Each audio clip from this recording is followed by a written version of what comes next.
légère modification, nous allons faire des variations sur le même thème. Et le thème est l'environnement et le développement durable. Pourquoi ? Parce qu'en ce moment, c'est la semaine du développement durable, organisée depuis 6 ans par le ministère de l'écologie et du développement durable donc. Le but, sensibiliser les citoyens que nous sommes au changement climatique, à la biodiversité, au tri des déchets ou encore au commerce équitable. Alors là, je sais ce que vous vous dites, oula, ça va être pénible. Pas de panique. Vous êtes dans Mondes et Merveilles, ça ne peut pas être pénible. Tout de suite, le sommaire en images. Émission exceptionnelle, invité exceptionnel. Aujourd'hui, le scientifique Hervé Le Treut nous éclairera après chaque reportage.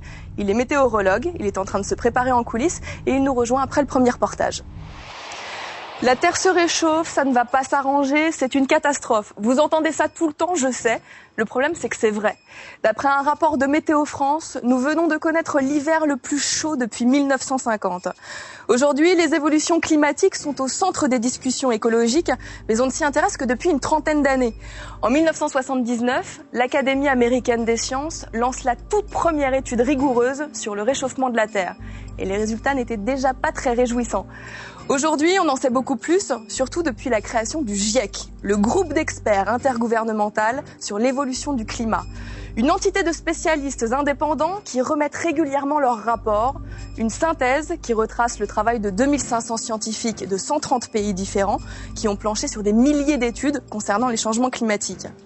Alors, quoi de neuf dans ce nouveau rapport ? Si vous nous rejoignez maintenant, c'est une émission spéciale sur l'environnement et le développement durable. Et pour mieux comprendre quelles sont les conséquences du réchauffement climatique, je vous présente mon invité Hervé Le Treut. Merci, on se retrouve après le prochain reportage.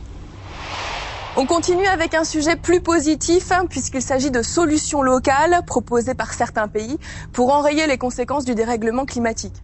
Ah oui, c'est possible. Juste avant, quelques chiffres qui viennent des 2 plus gros assureurs mondiaux.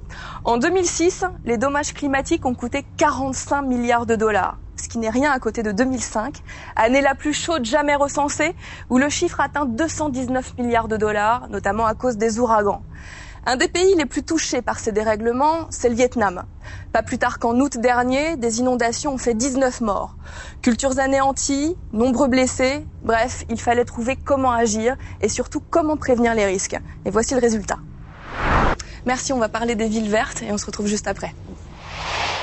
Ville verte, ça veut tout et rien dire, on est d'accord. En l'occurrence, je vais vous parler d'une charmante cité bourguignonne, Chalon-sur-Saône, qui a réussi à réduire d'environ 10% ses émissions de gaz à effet de serre. Elle a ainsi dépassé le seuil fixé par le protocole de Kyoto. Alors là oui, je comprends, le protocole de Kyoto, ça évoque vaguement quelques souvenirs, mais c'est un peu nébuleux. Eh bien, c'est une convention sur les changements climatiques, signée par 120 États et entrée en vigueur en 2005.